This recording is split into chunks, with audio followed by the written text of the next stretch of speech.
Thank you, Vikram. Thank you for wonderful introductions and wonderful start, Aruna. And thank you for the question. So, I would define polycrisis from the standpoint of queer international students in small Ontario cities, not simply as a collection of separate crises happening at the same time, but as a lived condition where multiple systems of vulnerability become entangled in everyday life. In other words, for queer international students, polycrisis is not only about global instability, immigration policy, climate crisis, economic uncertainty, or the rise of anti-queer or anti-immigrant policy politics. Although all of that are important, it is also about how those large-scale crises are felt in very ordinary moments, deciding whether to go to a pride center, whether to correct a professor who misgenders you, whether to disclose your sexuality to another international student, whether to report racism, whether to attend an event where someone from your home country community might see you, or whether to remain silent because your immigration, finances, housing, and social support all feel precarious. In my dissertation, I used narrative inquiry to examine how queer international students make sense of their educational and everyday lives in small Ontario cities. So, one of the central ideas that emerged, as you mentioned, Vikram, is a movement from Canada to Canada here. So, many participants arrived with an image of Canada as safer, more inclusive, more queer friendly place. That image was shaped by Canada's legal reputation, multicultural branding, and the global imagination of Canada as a place where queer life might be more possible. But participants did not live in Canada as an abstract national idea. They lived in specific small cities. They lived in particular campuses, classrooms, workplaces, rental markets, bus routes, pride centers, grocery stores, and diaspora networks. So the imagined Canada became recalibrated through the local reality of Canada here, and that here mattered a great deal. One way polycrisis appeared in the dissertation was through small city visibility. In a large urban center, anonymity can sometimes function as a form of safety, but in small cities, participants often described heightened recognizability. There may be fewer queer spaces, fewer racialized queer people, fewer international student supports, and fewer places to disappear into. And that changes how people manage their identities. For some participants, going to pride events or queer centers was not simple act of accessing support. It could also be an act of exposure. For someone from their class, their housing network, their workplace, or their home country community might see them. This is where polycrisis becomes embodied. A pride center might represent safety from heteronormativity, but it might also create risk in relation to family, network, immigration futurities, or financial dependence. One participant, I am using a pseudonym Tenno, explained that some international students avoid pride events because attending such an event can become almost an admission of being gay within their co-national friendship groups. That example captures the complexity very well. The crisis is not about queer phobia, it is about the overlap of queer phobia, migration, social dependence, and small city recognizability, and the need for community support. A second way polycrisis appeared was through strategic visibility and invisibility. Participants were constantly deciding when to become visible and when to hide. These were not simply personal choices, they were survival strategies. Some participants could be more open on campus, but not with family. Some could be open with white queer friends, but not with co national friends. Some could be open online, but not in physical spaces. Some could be out in Canada, but had to imagine returning home or maintaining family relationships across borders. This means queer international students often lived across multiple audiences at once. They are not only negotiating the immediate social setting in front of them, they're also negotiating imagined audiences, parents, relatives, people back home, immigration systems, future employers, home country communities in Canada, and other international students who may not be safe. So, polycrisis involved the emotional and communicative labor of constantly reading the room and often reading several rooms at the same time. A third and very important part of my dissertation is that the participants often described racism as more frequent and sometimes more immediate than overt homophobia. This is crucial because queer international students are sometimes discussed as if their main issue is queer inclusion, but the participant made it clear that racism, xenophobia, and whiteness are foundational to the queer experiences in Canada. For instance, Shanice described how institutional energy often goes into being accepting of queer identities. But when she raised experiences of racism as a person of color on campus, the response was silence, what she called crickets. She said she had experienced more uncomfortable situations as a person of color than as a queer person. Ravi, Nora, and Carlos made similar distinctions, saying that racism was often more visible or more immediate than homophobia in everyday life. Fatima described racism in public settings, including being told to go back to your home country. She also described a moment in a campus wellness context where a white woman held her hand and said, I hope they let you stay here. It was framed almost as concern, but its effect was to position her as someone whose presence in Canada was conditional, as someone who could be allowed or not allowed to remain. These examples show that for queer international students, polycrisis is also about the instability of belonging.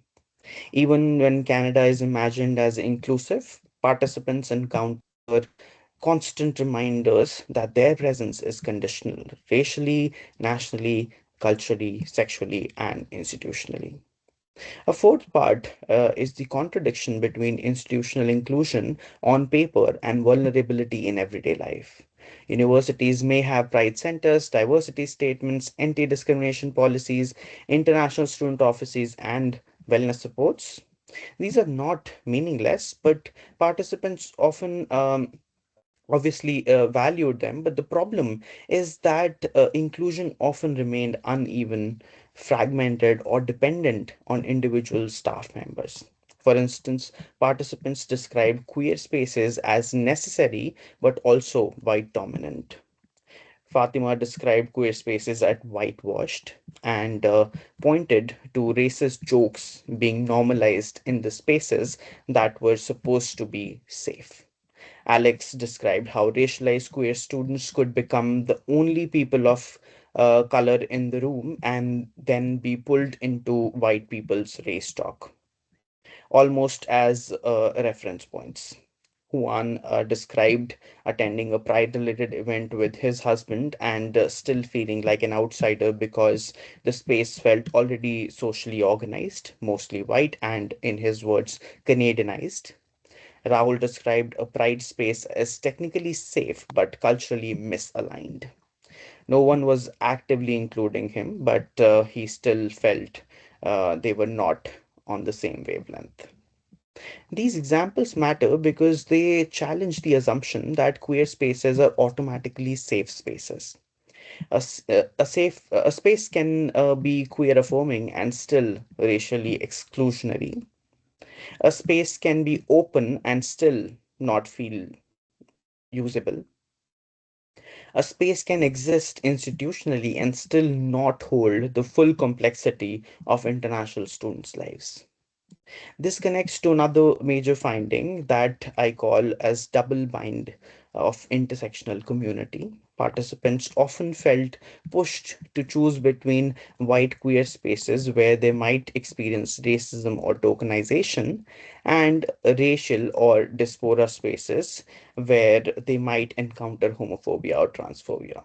Alex captured this very clearly by describing the frustration of either going to the white queer and being racialized or being around Black people and encounter homophobia and transphobia. That to me is one of the clearest examples of polycrisis. It is not simply that queer international students lack community. It is that different parts of self are welcomed or rejected in different spaces. Belonging becomes fragmented. One space may recognize queerness but not race. Another may recognize race, language, or culture but not queerness. Another may offer institutional support but not accountability, and may offer friendship but not safety. Hello, Finally, I Mohit. would, Sorry is that to pitch in. Yeah. yeah, okay. Yep. So yeah, finally, I would just connect polycrisis to the neoliberal context of international education, and I would say that it all comes down to universities and institutional priorities. Thank you. Thank you so much, Mohit. That gives us an important starting point that polycrisis is not simply a list of crises. It is lived through overlapping systems that shape whether queer international students can move, disclose, work, organize, and belong safely.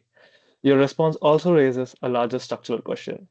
If queer international students are constantly navigating race, sexuality, migration status, and institutional contradictions, then we cannot understand their experiences only through the idea of individual adjustments or resilience. That brings us to Tori, whose contribution shifts the frame from individual adaptation to the institutional and political conditions that produce vulnerability in the first place. Tori, your work asks us to move away from asking whether core international students adjust, succeed, or integrate, and instead to ask how international education itself reproduces marginalization. Could you unpack the foundational societal issues that make queer international students especially vulnerable in this moment, particularly racism, xenophobia, heteronormativity, right wing authoritarianism, and tightening border regimes? And this one is optional. May I also request you to speak about two mechanisms you identify? First, how status precarity can make political expression feel like a visa or deportability risk. And second, how international invisibility or intersectional invisibility occurs when LGBTQ plus services presume citizenship while international student offices presume heterosexuality or cis normativity. Thank you so much for the wonderful questions, and I think that's a great summary. As you said, like we're spending so much time asking, like the policy discourse and the university are asking like why queer international students are trying to like why are they struggling, why they are in a marginalized position to adjust given their different positionalities. But I think this public discourse or framing really obscure the role of institutions as if institution is just a neutral container of their experience and somewhere they just have to adapt.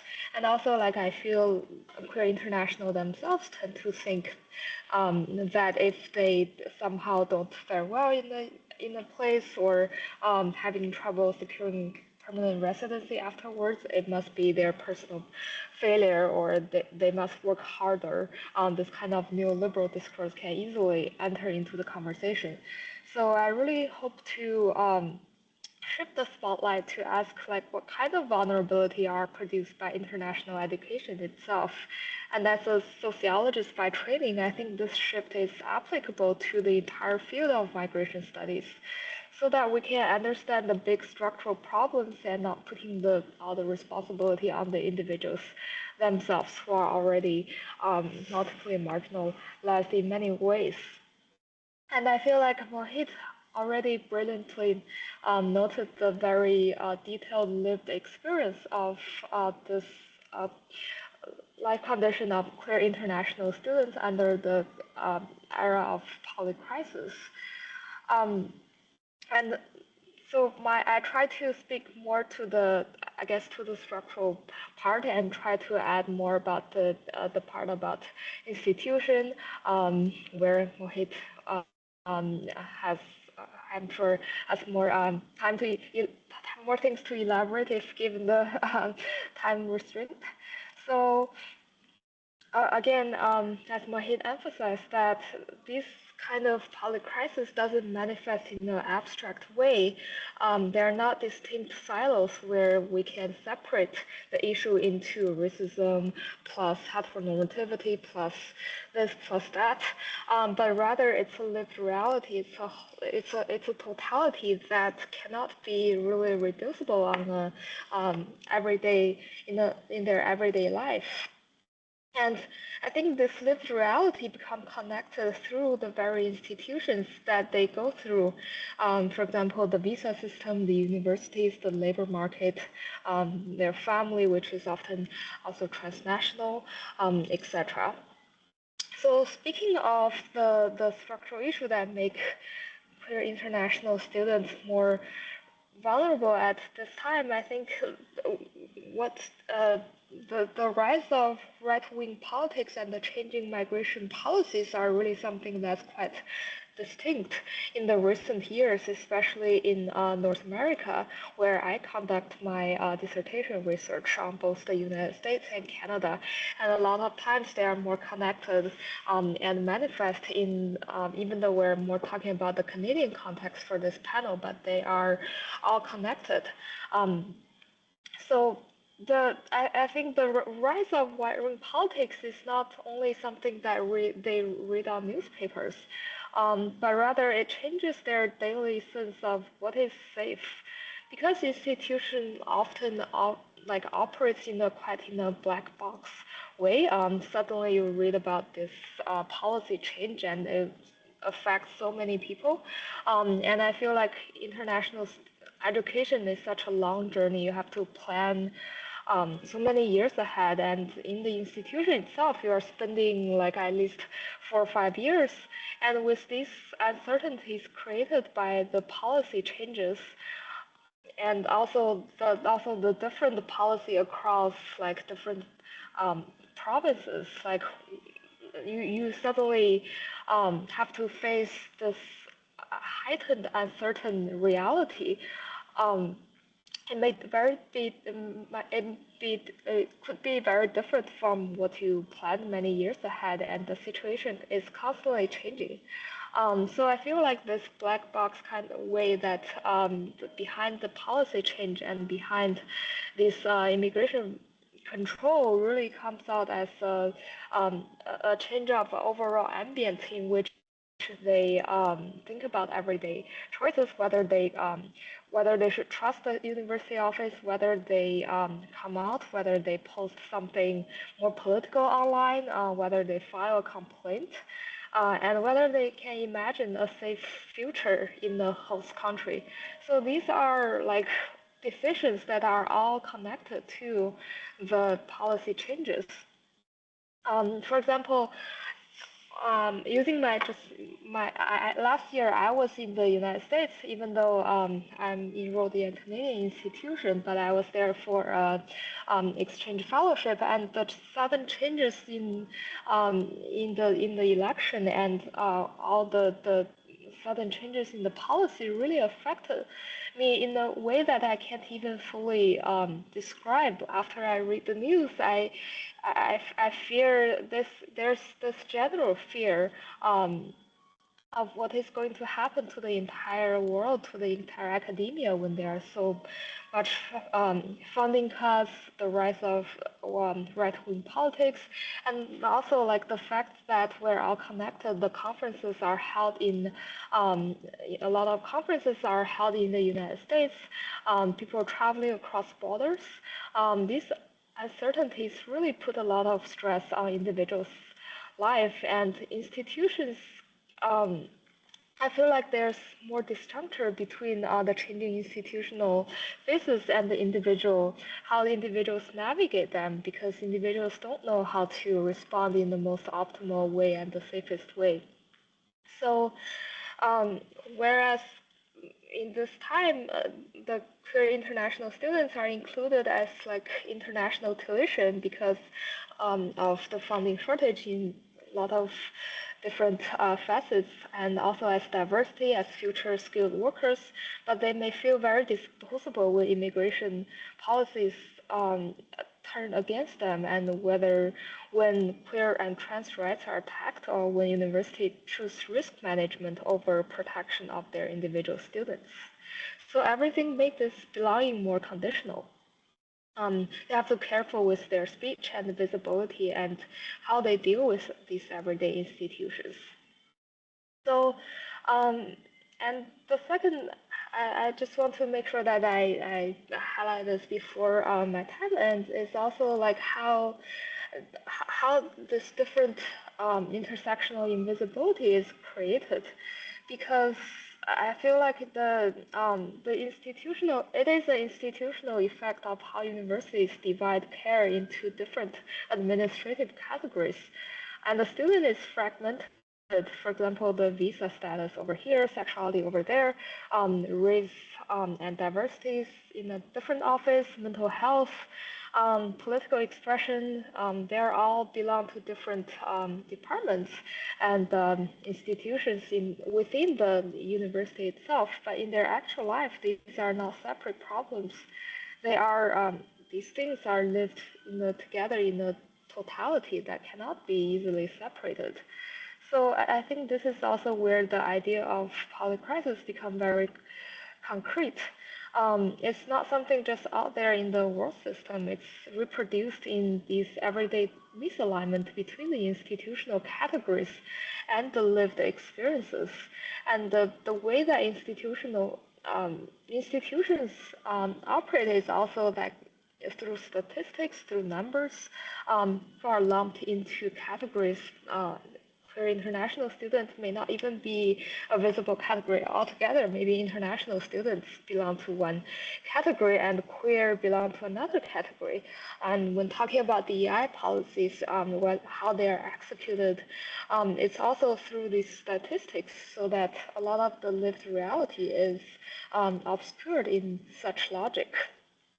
So, yes, so I think just to summarize that, one thing is I feel like that's really distinct is about this rise of right-wing authoritarianism, this uncertainty of institutional change, and the other thing is this intersectional invisibility when the institution is divided into separate categories to tackle separate problems, and people have to piece them together in their everyday life. I think my time is almost there, so I will just stop. Thank you, Tori. You have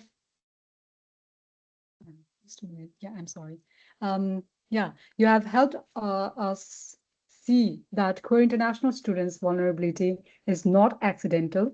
It is produced through social and political arrangements, borders, universities, service structures, reporting systems, and the ways institutions separate international student issues from queer and trans issues. That leads us directly to Gerald's contribution. Mohit and Tori show us what core international students are living through, and Gerald asks why so much existing research has failed to adequately see these experiences in the first place. Gerald, your contribution identifies major silences in current research on queer international students.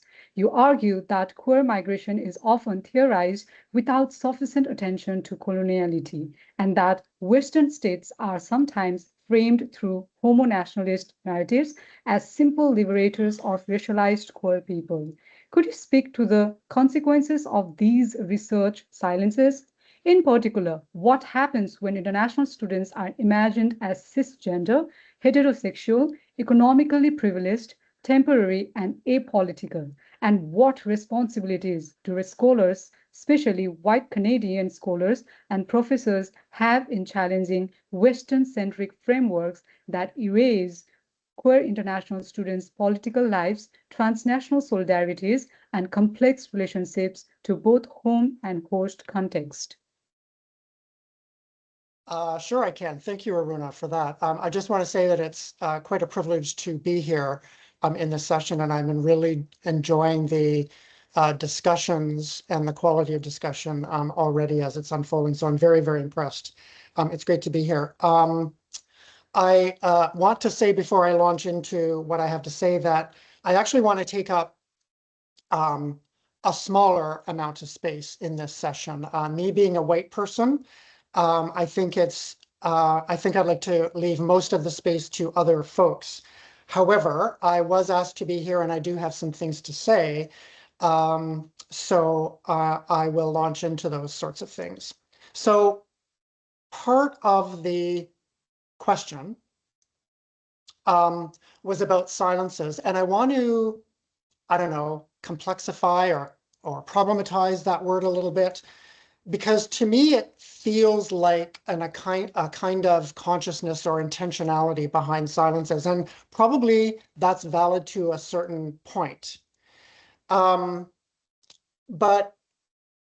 research with queer international students and this realm that we're talking about has emerged somewhat recently, and I don't really see it in these kinds of ways as different from any other realm of research, which is that ideas emerge and research unfolds. And as it is unfolding, researchers ask further questions, more questions, and it unfolds and it unfolds. There's sub-questions, there's sub-inquiries, and that is how a research field grows. So in some respects, this is a fairly newish area. So it is bound to be the case that there are going to be questions not asked yet. I don't know that that's about silence as much as it's just new-ish. But these questions will unfold over time, undoubtedly, and new areas that perhaps none of us have even thought of in this exact moment. But I certainly understand the dominant narrative that Canada is reputed to be a safe home where queerness is protected.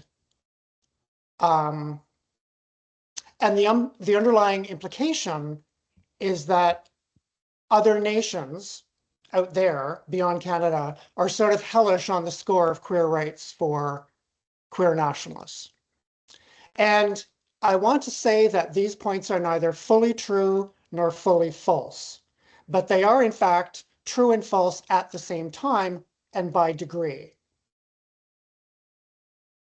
Research, from what I can tell, has begun to explore these nuances and these complexities. And like I mentioned, these are sort of emerging as time goes on. The challenge for research is to build on what's already known and to have the integrity to see and articulate how Canada as a nation needs to protect the protections that we have in light of rising forces of the far right, as Tori was talking about, as influenced primarily but not exclusively from below the border. We Canadian queers cannot be complacent about the protections that exist, and we can't presume that they won't go unchallenged, because they are and they will. We also have to see how legal protections are not the same as social ones. And this is where I think Canada has its reputation for being a queer haven. It's the legal stuff that most people talk about, think about, and recognize. The social challenges are far different than the legal protections. So in this nation that we call Canada, queerphobia is alive and well in Canadian society. And anyone is vulnerable to the violences that might ensue, but some people live their lives in the nexus of multiple diasporas. Not being an international student myself, I know this not from personal experience, but what I have learned through the existing research, as small as it might be, including that of Dr. Dudeja here in the session. Also, there are in addition to everything that I've already said, some specific implications for research upcoming that I think are far-reaching and include, but are not limited to, I think I've got 5 points here that I will raise. One is that research with queer international students needs to eventually employ larger scale, longitudinal, multi-institutional surveys. Existing surveys that focus on international students need to include anonymous questions on sexuality and gender diversity. And as I understand it, most do not at this point. So these two directions would add to the wealth of qualitative analyses that already exist. So that's one direction.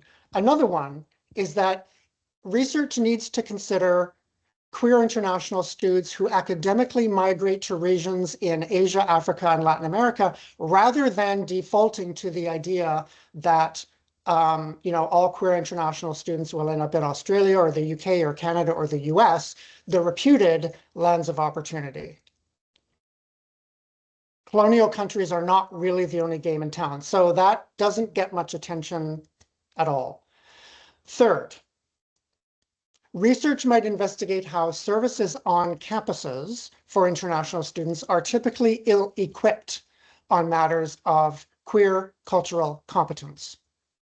And yes, there might be, and certainly are, intentional spaces to not offend conservative religious ideologies on sexuality and gender. So that is, I think, an intentional silencing factor. But at the same time, queer centers on campus tend to be white-dominated and discursively oriented around Western norms of coming out. A fourth point is that research needs to employ, I think, a more sophisticated lens that blurs dominant but simplistic notions of homophobic homelands and Canada as a queer safe haven. I alluded to this earlier. As stereotypes go, both have elements of truth, as participants in qualitative research such as Mohit's demonstrate, but research can bring into focus nuances that help to paint a more dynamic and more sophisticated picture that brings into all of these factors at the same time. And the fifth one, and this is last but certainly not least, is that I think research needs to build a more sophisticated capacity for working with trans and non-binary queer international students in a much more direct and much more intentional way, not as just kind of a thing to be mentioned or people to be mentioned, but as a specific focus. Currently, most of the focus, from what I can tell, seems to be on sexuality, almost as a synonym of what it might mean to be queer. But certainly there's more to being queer than that. The upshot of all of this, for me, is that queer international students are generally not recognized in a group that is called international students, because students from other nations are generally perceived as being fairly homogenous and having come to Canada to embrace what many of us presume is Canadian multicultural bliss. Research trajectories can and should magnify systemic approaches in conjunction with individualized ones, and I will leave it at there. Thank you. Thank you, Gerald. That intervention is important because it reminds us that research is never neutral. The categories we inherit can either illuminate queer international students' lives or flatten them. The field can reproduce the same silence that institutions produce. Gerald asked what research has avoided or erased, and Fatemeh asks what research can become when it's relational, accountable, activist, and oriented towards resistance rather than only documentation. Fatemeh, your work foregrounds queer international students' activism in Canada, pushing us to move beyond risk and vulnerability to recognize agency, creativity, and solidarity, and to think with desire-based approach as one of the ways to do so. So tell us, How are queer international students actually engaging in activism and solidarity while navigating intersecting precarities and discriminations amidst far right politics and institutional contradictions? And how does a desire based or activist approach help us see beyond deficit or institutional harm versus support narratives? More broadly, what does their activism teach us in this moment of polycrisis? Well, hello everyone. Thank you for being here. Thanks for this question, Vikram. Well, I work with 17 queer and politically engaged international students in Canada. We talk about our activism trajectories from and after, before and after migration. The issues that we cared about and fought for, the challenges and possibilities, hopes and despairs, and how we're not only fighting to survive, but also building a queer, transnational, politically committed life where we could finally belong.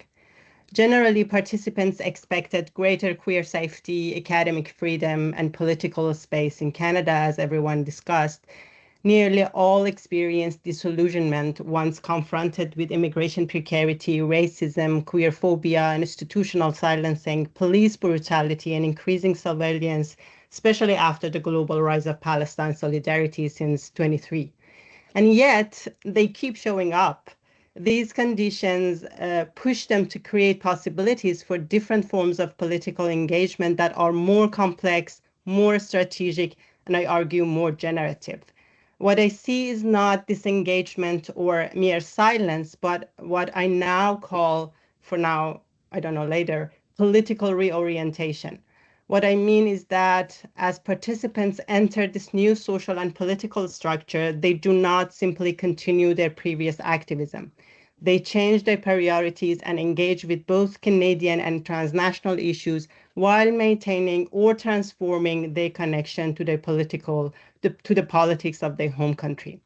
For instance, Zheng and Ariel, two participants, explained that the queer activism in China and Vietnam was within mainstream LGBTQ plus visibility politics and legal rights. After migration, though, they begin to see that LGBTQ rights can be co-opted, depoliticized, and even instrumentalized. So given the hardships they experienced here as migrant students, they both prioritize migrant justice activism over queer activism at some point. Consequently, participants must navigate potential risks across home and host states, communities, and in between spaces, such as diasporic communities and transnational online spaces. For instance, Inya's story of encountering the police is fascinating to me because it reveals the transnational risks and possibilities for participants' political reorientation. So hear me out. Inya was called to a police station in India once because of a story they shared online about the occupation of Kashmir, which the Indian government is complicit in. Then in their studies in Canada, another occupied land, they learned about settler colonialism. They become sharper in their critique of the Indian government over Kashmir and on social media mostly. And they even lost some old friends in India because of it. One day, they are at a solidarity rally for Palestine, yes, another occupied land. They're wearing a bindi, the colored mark worn in the center of the forehead, and holding a sign that reads, "From Kashmir to Palestine, occupation is a crime." In their words, a police officer who seemed to be Indian Canadian approached them and said, "I recognize you from such and such rally and I'm watching you." So Inya believes they were targeted because of the sign and possibility that the police officer probably supported the Indian government's politics in Kashmir. They also think that the recognition came from the bindi, since they were otherwise wearing a mask. They become afraid and think, in India, I at least had family who could support me if I were arrested. Here, what would happen? Could I be deported? How would I deal with the debt I took on to pay my tuition? You would think they stopped going to rallies, but no. After a while, they returned, but only in groups, never alone. But they decided to stop wearing the bindi. Other stories echo this one. Ariel witnesses a police raid and experienced a panic attack at the spot. Zheng lived in absolute vigilance for a couple of months after the police arrests some of his peers during a protest. However, they both returned to direct activism after a period of decided invisibility. Like Inya, other participants describe strategically disclosing or concealing aspects of their identities based on their political priorities. This finding is something that I want to explore further later because it kind of challenges the individualist focus on queer and trans identities in the literature. In the example of linking Kashmir, India, and Canada, which by the way makes my heart bloom, we see that the new lines of solidarity they create are not abstract. They are grounded in lived experience, geopolitical knowledge, and embodied comparison. Now, this brings me to your question about desire-based approaches. First of all, desire-based approaches makes our heart bloom. So what more do you want? And well, there is a rich body of indigenous and decolonial scholarship, including Eve Talk, Leanne Simpson, and queer of color critique, from Jose Munoz to Roderick Ferguson and others, that I'm considering for my analysis later. But in my design, I specifically followed Tuck and Young guidance in their well-known essay, Decolonization is Not a Metaphor. In essence, it calls for a focus on desire while still acknowledging the damage. In research with indigenous communities, desire-based approaches serve as a source of hope and connection. And these are things that perhaps we need the most right now. This is where the shift in research with international students is necessary because even critical research often gets stuck in documenting harm and immediately moves to support within the same system that produces the harm. So a desire-based approach does not ignore harm. It refuses to make harm the main story. It starts from asking what people are already doing to survive and resist harm. What kinds of knowledge do they produce? What kinds of connections do they make? For these participants, their activism becomes a space of belonging that they do not find elsewhere, as Mohit, Tori, and others pointed to. Participants consistently describe less established and more critical activist spaces as places where they find community. Neither labor unions that are historically white and male-dominated, nor mainstream queer spaces that are predominantly white and co-opted, but rather spaces like Counter Pride Coalition or Migrant Workers Alliance, and the new spaces that they themselves created, such as a queer Asian group that Zheng organized and was like the biggest joy of his life here in Canada.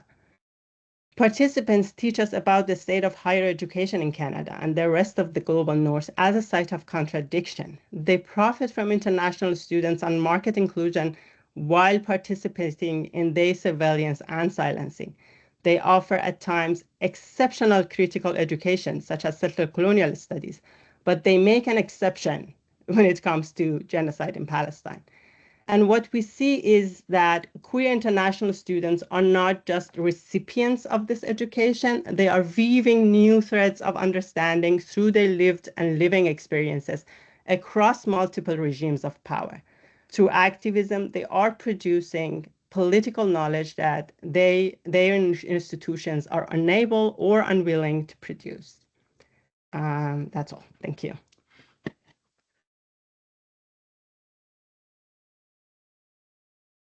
Thank you, Fatemeh. And thank you to all our panelists. In this first round, we have moved through 4 connected layers. Mohit grounded polycrisis is lived narrative. Mohit grounded polycrisis in lived narrative and queer international students in small Ontario cities, where inclusions may exist on paper, but daily life remains shaped by visibility, racialization, and uneven support. Tori expanded the frame to show how border regimes, right-wing politics, racism, xenophobia, and institutional compartmentalization produce specific forms of precarity. Gerald challenged us to examine the silence of the research field itself, especially in assumptions that make queer international students appear apolitical, temporary, cis heterosexual, or outside struggles over coloniality and power. And Fatemeh brought us towards activism and rational resistance, reminding us that queer international students are not only subjects of vulnerability, they are organizers and knowledge producers, shaping both activism and education while creating new possibilities of belonging. For round two, I want to move us from diagnosis to practice. I will ask each panelist a shorter question, and you will have each 4 to 5 minutes. So, my first question would be to Mohit. Mohit, I want to return to your dissertation because your findings speaks directly to small city campuses and local service ecologies. Your participants describe not only queer vulnerability, but also racism, whiteness in queer spaces, strategic invisibility, and limits of inclusion when institutions do not respond meaningfully to harm. Based on your dissertation finding, what is one concrete change small city universities could make first if they want to support queer international students more meaningfully? Thank you, Vikram, and thank you everybody for sharing your insights. Um, Sorry. So I would say, Vikram, that the small city institutions should create funded with so much emphasis, culturally responsive queer international student support model that brings together queer support, international student support, anti-racist practice, mental health support, and peer connection. I am being very intentional in saying that this should not simply be Pride Center and it should not simply be an international student office. As my dissertation also shows that queer international students often fall between these structures. LGBTQ plus spaces may assume citizenship, whiteness, cultural familiarity, or comfort with being publicly queer. International students' offices may assume heterosexuality, cis heteronormativity, or may focus mainly on immigration, employment, and academic adjustment. So, queer international students are often split institutionally. One office sees them as the international student, but not the queer person. Another office sees them as queer student, but not as the migrant, racialized, or international students.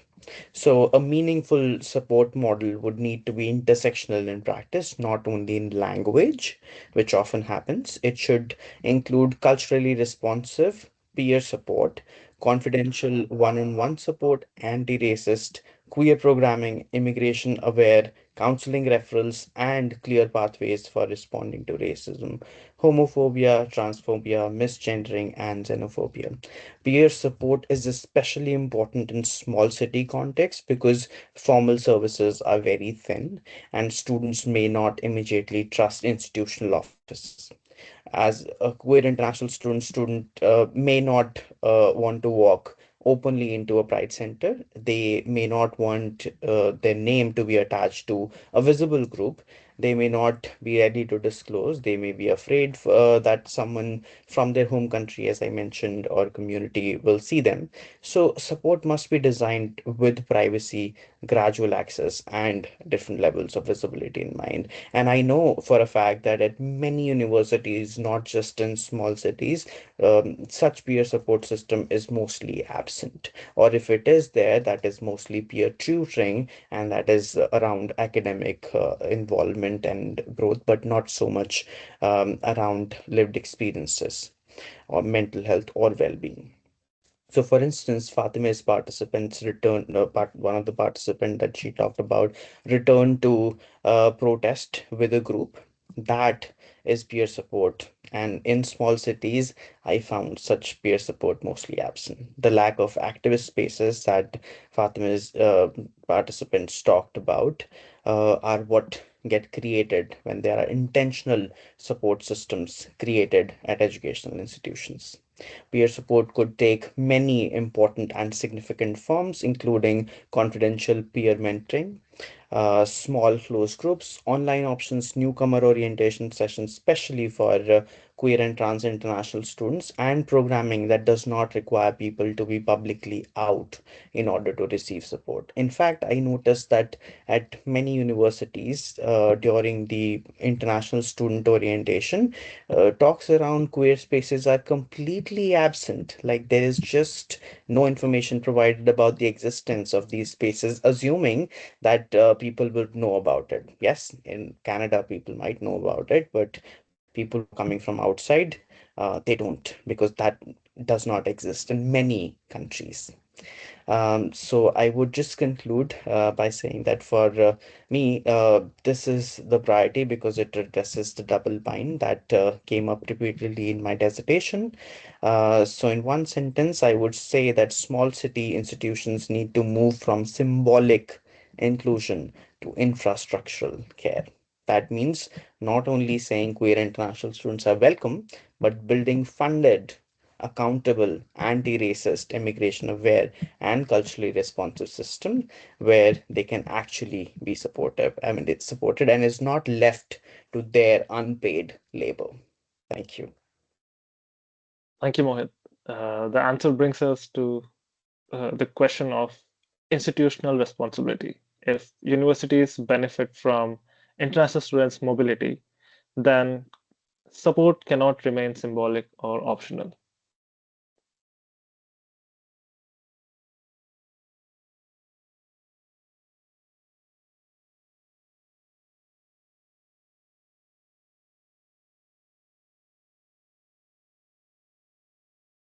Tori, your work pushes us further by asking how institutions can stop treating political cautions or silence among international students as passivity when it may actually be produced by immigration risk.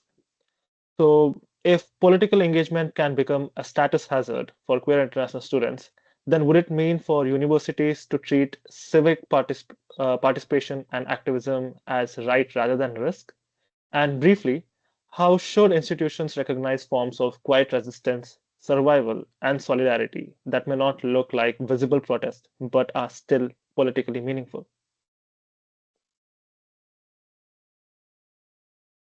Thank you, Vikram, for these wonderful questions. These really help me to think through what we can do practical level, just not just diagnose the problem.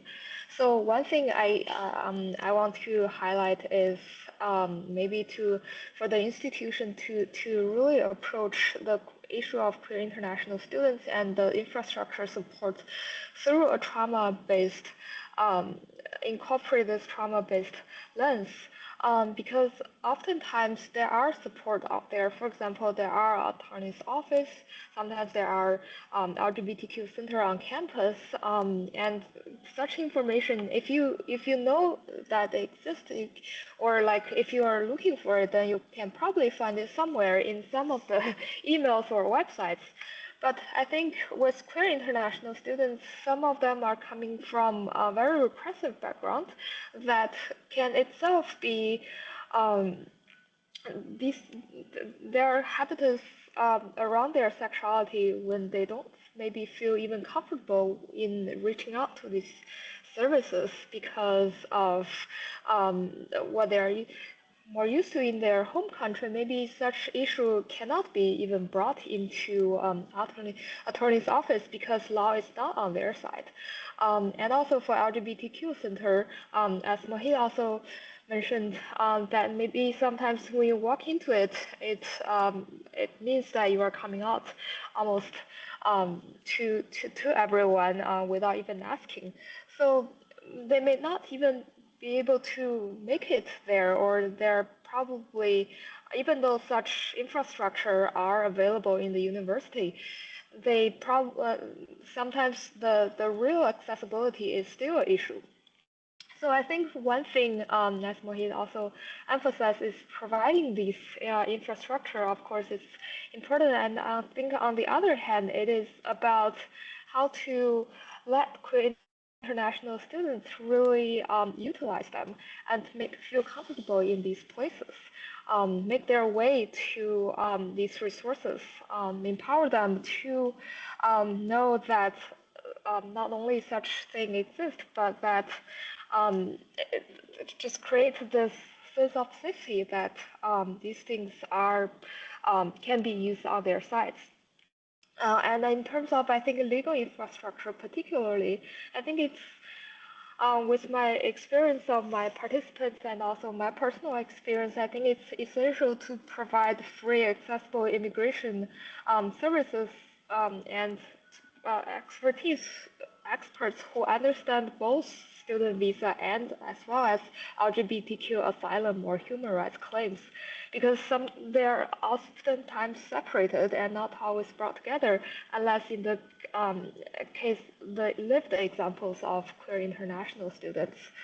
So they have to understand the conflicts between these two and the lived contradictions to provide better services and free services. And also, I think the institution need to also understand sometimes to create academic buffers, because sometimes if a student is detained or penalized for some civic engagement, they could be they're not immediately expelled or unregistered, which would then trigger visa revocation, because visa status is so tied to their student status. And sometimes if, say, they have trouble crossing the borders and cannot attend courses or have to leave for a prolonged period of time, I think their student status, at least this academic buffer, is important so that they know it's there, so that their visa status will not be affected.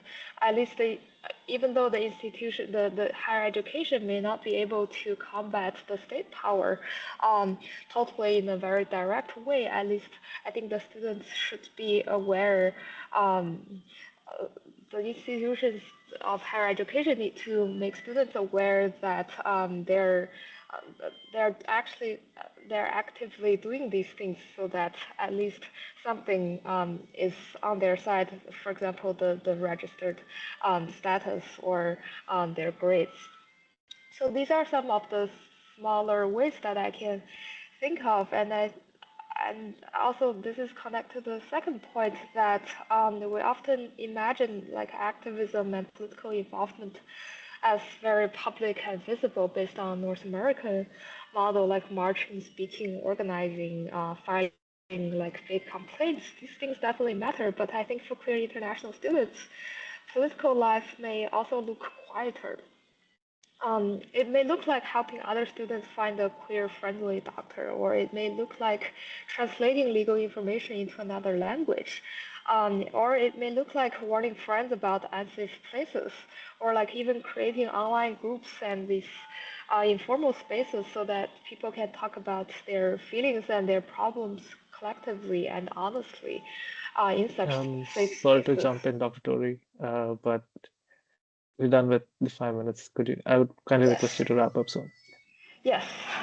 So I think this informal friendship ties is also, in Foucault's term, a way of life and a way of political life for queer international students under this era of polycrisis. That's what I want to highlight. Thank you for the reminder. Thank you so much. You remind us that silence should not be mistaken for consent, disengagement, or lack of politics. Sometimes silence is a survival strategy within systems that punish visibility. Gerald, this connects with your critique on research silence. If the field has misled queer international students as apolitical or transient, then the next step is to ask what kind of research agenda could correct this misreading. So what would a more accountable research agenda on queer international students look like? Could you name 2 or 3 shifts in the field needs, such as taking indigenous or post-colonial perspective seriously, studying transnational activism and political solidarities, refusing homo-nationalist rescue narratives, or thinking that assumed neutrality of Canadian universities? Sure. Thank you, Vikram. Did I unmute myself? Yes, I did. Okay. So I was thinking about this question, and the way that I would like to approach it is by saying or observing that research, in a lot of ways anyways, begins or continues with or often focuses on looking at who's in our classrooms and looking beyond the surface appearances and the easy demographics that we might get from the university. Particularly if we're talking about post-secondary and we're talking about queer international students. They are taking our classes. They're not here just to do research or whatever. Some of them aren't here to do research at all, actually. But they are here to learn. And so one of the things that I like to think I do and have done for years is to try to get a sense of who's in the room. So my courses tend to be populated by mostly international students, and this happened dramatically in 2022.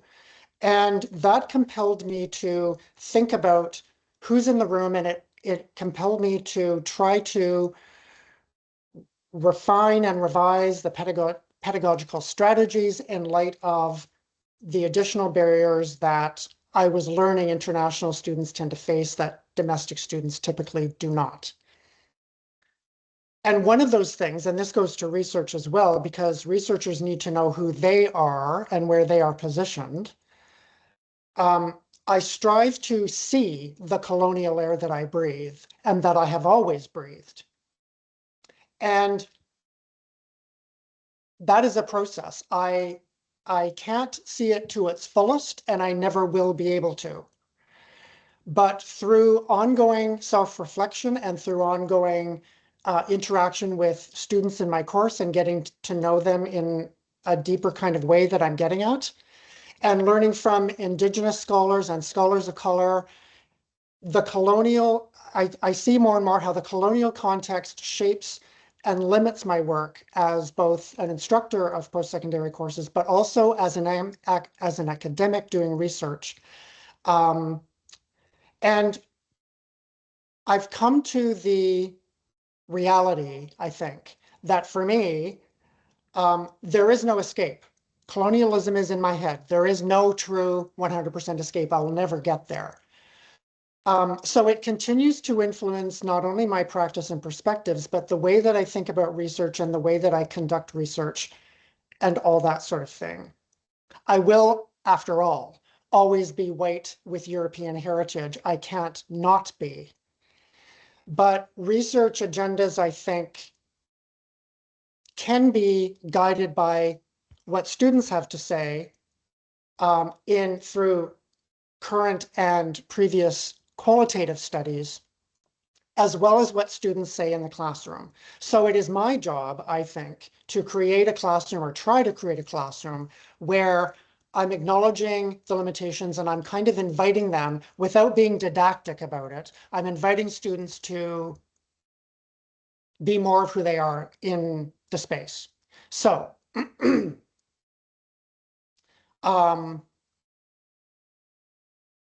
I think we can learn to use power effectively for the sake of rupturing the cis heteronormative assumptions and appearances in classrooms in general, and thus also in research.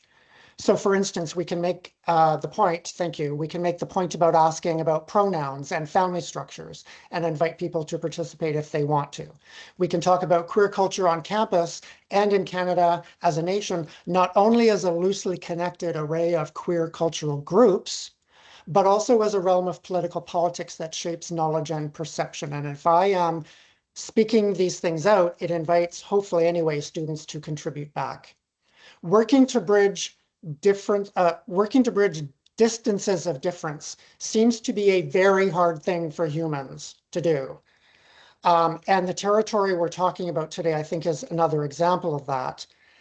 But I think it is worth the effort continually. I think that we, instructors in post-secondary spaces and also researchers, especially white colonial ones, need to just continue, press on, learn more, listen more, and try to do differently. And that includes the very research questions that we craft and follow up. Thank you. Thank you, Gerald. Fatemeh, I would like to give you the final response here. What kind of commitments should researchers, faculty, student groups and universities be making if they want to move beyond surface level support towards something more meaningful?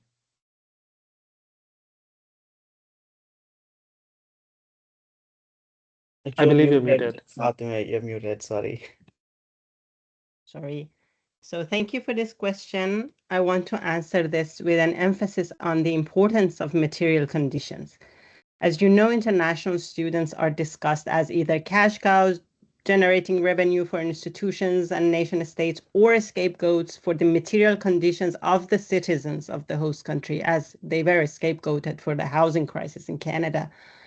They themselves are always assumed to be affluent, or I would say not permitted to be poor. How dare you? You're poor and you're coming to our country. So by now, research has made it clear that universities are not innocent actors. They're deeply involved in producing the very precarity that they claim they address by support, whether it's tuition regimes, racist capitalist immigration dependencies, and increasingly the policing of political expression materially. In practice, desire-based research calls for a long overdue shift in epistemic authority to fight the impulse to fix, adjust, integrate, and even educate international students without ever acknowledging their histories, knowledge, and current realities, to learn what participants are already doing, their organizing, their knowledge making, and their solidarity. So a concrete commitment here is not inclusion, but the distribution of intellectual authority, prioritizing their hiring, citing them, and materially supporting the work of those living the conditions that we are researching.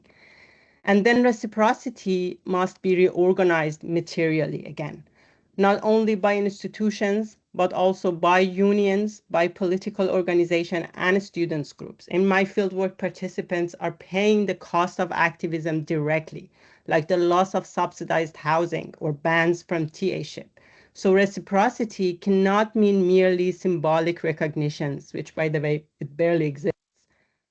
So it means things like providing tailored legal and labor support and recognizing that unpaid political and research labor cannot be expected all the time when one cannot afford volunteer work. Last but not least, a concrete commitment is to confront institutional complicity openly and materially and at all levels of policy, interrupting the normalization of the extractive financial model of international education, explicitly protecting political and academic freedom of expression at a time when a project called Israel keeps becoming inextricably embedded in higher education through seemingly innocent partnerships.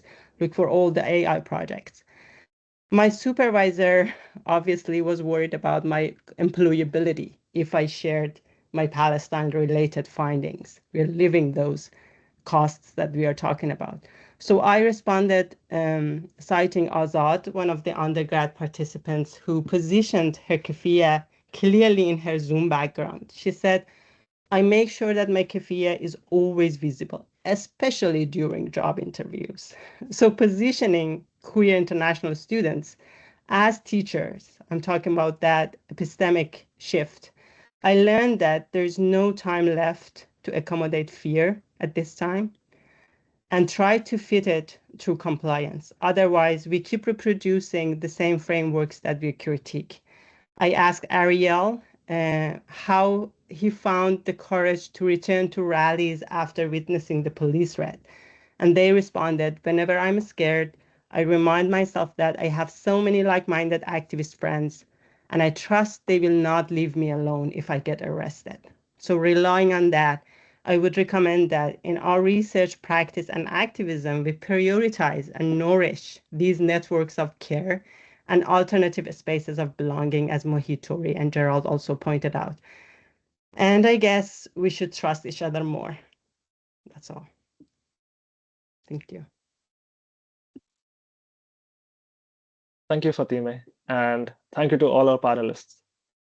What I appreciate about this conversation is that it has not treated queer international students as a narrow or isolated category. Instead, the panel has shown that queer international students' life sits at the intersection of many urgent questions, migration, race, borders, higher education, coloniality, activism, belonging, safety, and institutional accountability. Thank you, Dr. Dudeja, Dr. Yang, Dr. Walton, and Fatemeh for this rich conversation. And thank you to the audience for joining us. We'll now open the floor for questions.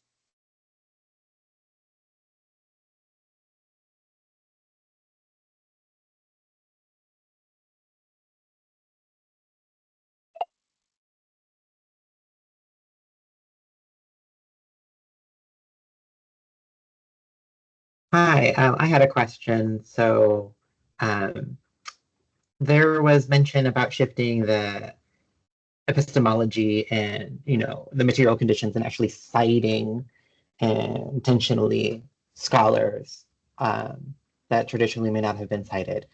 Are there any recommendations of scholars besides those in the room and those who will soon be doctors that we should be reading, citing, uplifting in our research and paying that forward? As myself, my camera's off, but I lack the melanin, so I can use that privilege to amplify those voices. So if anyone in the panel have specific scholars that they would like to highlight or share, including themselves, that would be most appreciated.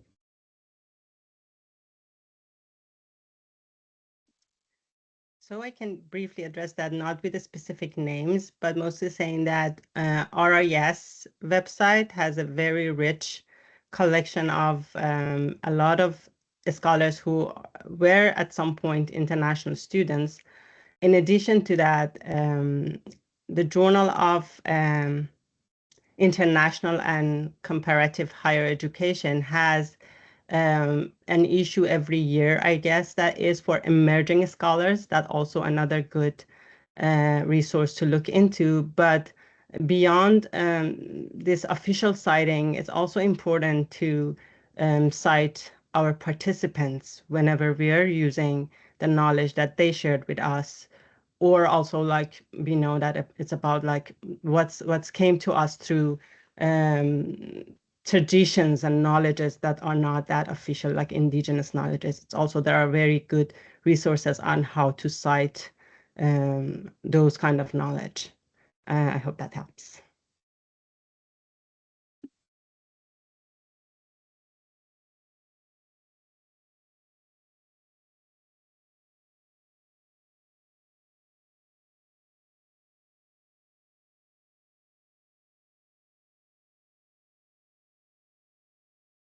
Thank you. Any more questions?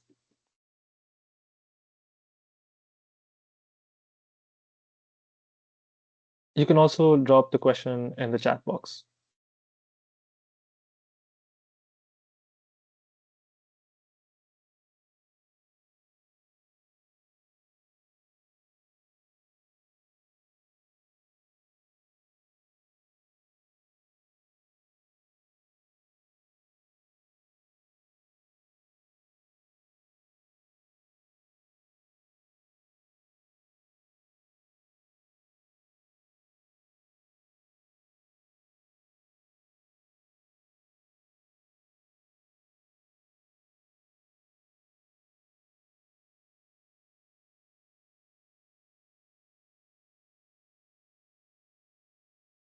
There's a new question which says, Yeah, thank you so much, Arif. I think relieved.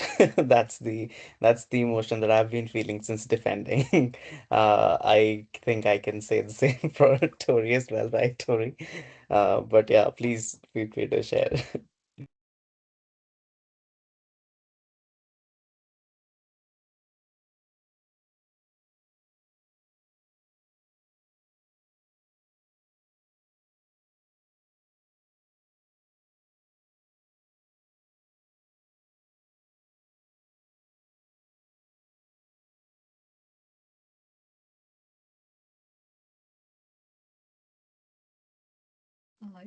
Yeah, so there's another question in the chat box, and then it goes like this.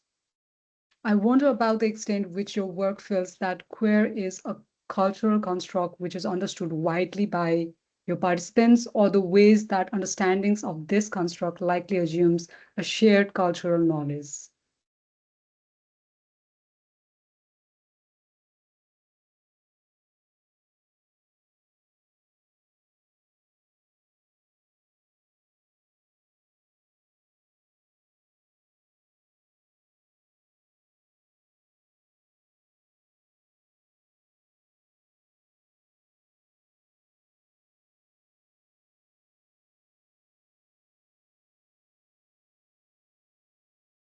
So I think I would like to address that question. So like my participants also talked about how queer spaces they found whitewashed and Canadianized.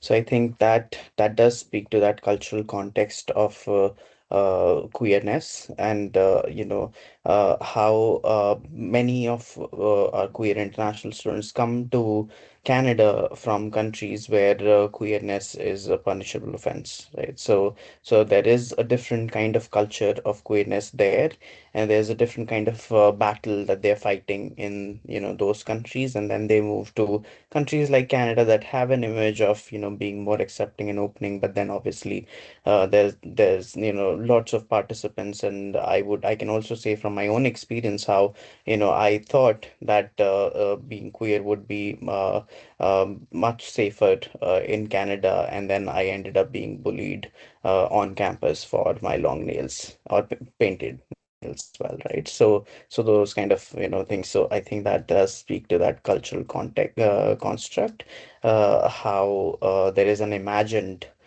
culture for queer international students in Canada, and then how there is a culture that they lived in their own country, and how there's this new culture that they transition to here, and that also comes as a shock. Would anybody else like to add to that? I want to say a little bit about that, and that question is also resonates with me personally very much. But I want to talk about how Just Before kind of defines the concept of queerness in the context of war on terror and the countries of global south, that it is goes beyond the gender and sexuality queerness that in many ways our participants, I think, experience in a way that when we were in our countries and if our country was like had some, I don't know, criminalizing queer lives and things like that, we felt queer in that sense, in that context. But when we moved, as you, Mohit, said, because there, for example, racism is the biggest issue, or for my participants, the migration issues is the harshest one, which kind of like connects to racism as well. So they feel that they are more queer in that sense, if we use Just Before as kind of like expanded, or in some senses, they themselves see other students who might be quote unquote domestic, like in the current situation, they in some stories share that they see even their Palestinian friends way more queer in this context that we are living in that them themselves. So they actually wanted to in some ways sacrifice and support them more than asking for support themselves. So yeah, as I think beyond those definitions, we also like have these context-dependent definitions of queerness. Yeah, I can also add a bit with my experience with my participants.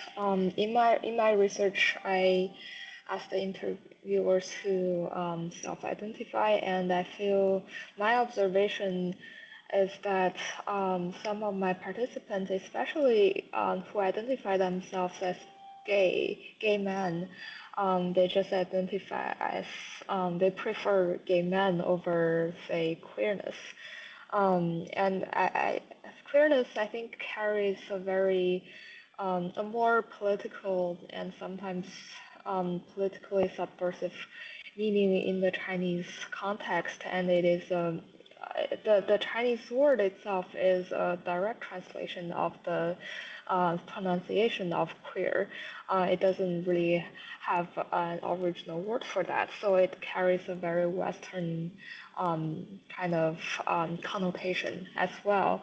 So not all participants would be feel comfortable in describing themselves as queer. So queer, in saying that queer international students, where I study queer migration, I think it reflects more of my own understanding of what my study contributes to the field, or how it is, for example, different or similar to other concepts like sexual migration. Um, instead of like the actual word that all my participants agree upon. So I'm using it in a very loose way that include LGBT, non-heterosexual identities and sexual object choice, which are also different. So, so I feel that's a really good question because it's I feel it's more of my, as the researcher myself, queerness kind of reflect more about my scholarly orientation rather than a factual um, description of the self-identification of all participants.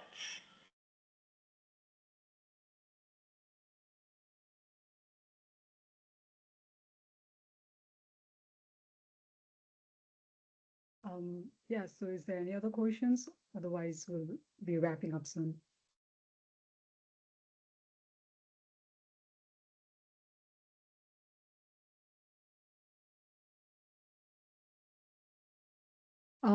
Okay, thank you, everyone. As we close, I hope today's discussion sparks continued reflection, dialogue, and action.